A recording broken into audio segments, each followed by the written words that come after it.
ఘట్టం సుమారు 107 రోజుల క్రితం ప్రారంభమై 108 రోజుల క్రితం ప్రారంభమై ఈ రోజున పుష్యమీ నక్షత్రంతో మహాసామ్రాజ్య పట్టాభిషేకంతో ముగుస్తుంది. ఏదైనా ఒక యజ్ఞాన్ని చేసినప్పుడు ఆ యజ్ఞానికి పూర్ణాహుతి అని ఒక కార్యక్రమం ఉంది. ఆ యజ్ఞం యొక్క పరిసమాపనాన్ని, ఆ యజ్ఞం యొక్క సాఫల్యాన్ని అందించే గొప్ప వైదిక కార్యక్రమమే పూర్ణాహుతి అని. మరి రామాయణం పారాయణకు కూడా ఒక పూర్ణాహుతి ఉంటుంది. రామాయణ పారాయణ సామాన్యమైన పారాయణం కాదు, అందరికీ లభ్యమయ్యేది కాదు. నాకు శ్లోకాలు చదవడం వచ్చు, అక్షరాలు వచ్చు, బాగా గొంతుంది, పాడగలను అనుకున్న వాళ్ళకు కూడా రామాయణ పారాయణ అనేది సాధ్యమయ్యే పనేమి కాదు. అలాంటిది ఇక్కడ ఉండేటువంటి 108 ఋత్వికులతో పాటు మీరంతా కూడా రామాయణ పారాయణ చేశారు అని అంటే నిజంగా మీరు ధన్యాతి ధన్యులు, అందులో సందేహమేమీ లేదు. పాత ఒక కీర్తన ఒకటి ఉన్నది, అది అన్నమాచార్యుల కీర్తన మరొక కీర్తన తెలియదు, కానీ రాముడు లోకాభిరాముడు తానొక విజయనగర మందునున్నవాడు అని కీర్తన. ఆ కీర్తనకి ఒక అద్భుతమైన పారమార్థిక స్థితి ఈనాటికి విజయనగరానికి ప్రాప్తించడం. ఈ కార్యక్రమాన్ని ఇంత వైభవపేతంగా ఒక ప్రణాళికను వేసి ఋత్విక్కులను సమకూర్చి వారు ఏమేమి చేయాలో నియంత్రించి ఈ కార్యక్రమానికి ఇంత సంపన్నతను శోభను కలిగించినటువంటి మహనీయులు ఆ గురుగారి యొక్క ఆశీస్సులతో వారు సంపత్ కుమారాచార్య. చాలా గొప్ప కార్యక్రమం, అరుదుగా జరిగే కార్యక్రమం. జరగలేదు అని నేను చెప్పకూడదు, జరగలేమో అని కూడా అనకూడదు, కానీ జరుగుతున్న కార్యక్రమం మాత్రం అత్యద్భుతమైన కార్యక్రమం.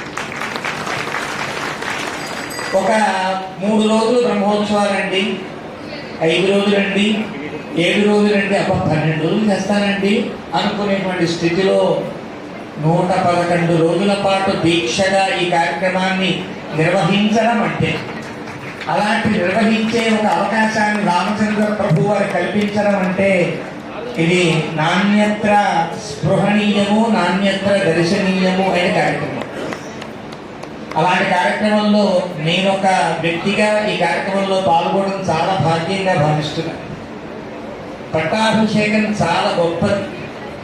పట్టము అంటే అర్థం సంస్కృతంలో లలాట భూషణము అని పేరు. ప్రతివారి లలాటానికి ఒక అలంకారం ఉండాలి. దిక్పుండ్రహీనం ముఖం అంటారు ఒక కవి. బొట్టు లేని ముఖం కూడా ముఖమేనండి అని. మనందరికీ లలాటం దగ్గర ఉండే ఒక అద్భుతమైన అలంకారం ఏమి అని అంటే బొట్టు కదా. రాజులకు కూడా పట్టము అంటే లలాట భూషణము అని పేరు. లలాట భూషణం కాస్త కిరీటం దాకా వస్తుంది అలంకారం. మరి పట్టాభిషేకం అనగానేమి అని అంటే ఉన్నవారందరిలో ఈయన నరోత్తముడు అని చెప్పే ఒక అలంకారాన్ని మకుట రూపకంగా అందించే కార్యక్రమం కాబట్టి దీనికి పట్టలు కట్టుట తెలుగులో సామెత ఉంది. వాటింతా పట్టంగా చేశారండి, దాని మిగతా పట్టం ఉంటాయి. ఈ కార్యక్రమానికి వారే ప్రధానము అని చెప్పినట్టు. ఇప్పుడు లోకానికి గొప్ప రాజు కాదు, రాజు ఎలా ఉండాలి, ఏ రాజ్యం కావాలని మనం కోరుకుంటున్నాం, కొన్ని వేల సంవత్సరాలుగా కోరుకుంటున్నాం. మరొక కోణంలో ఆలోచిస్తే 580 సంవత్సరాలుగా మనం కోరుకునే రామచంద్ర ప్రభు యొక్క భవ్య మందిరం అయోధ్యలో నిర్మితమై బాలరాముడై ఇక్కడ ప్రతిష్ఠించిన తరువాత ఆ బాలరాముని యొక్క వైభవం మరింత పెరగాలి అనుకున్నారో ఏమో ఇక్కడ ఉండేటువంటి మా చెరుకూరి శ్రీధర గారు కావచ్చు, వారికి ఆదేశించి నిర్దేశించిన సంపత్ కుమారాచార్య వారు కావచ్చు, వారిని ఆశీర్వదించిన మా అయ్యవారం గారు కావచ్చు, వారందరి ప్రభావం చేత ఈ కార్యక్రమం అయోధ్యలో ఉండే బాలరామునికి కూడా మరింత తేజస్సును పొందించుతుంది అనడంలో సందేహం ఏమీ లేదు. నిన్న పునర్వసు నక్షత్రం సార్వత్రికంగా మన మతాన్ని సమర్పించారు, ఓటు వేశాం కదా.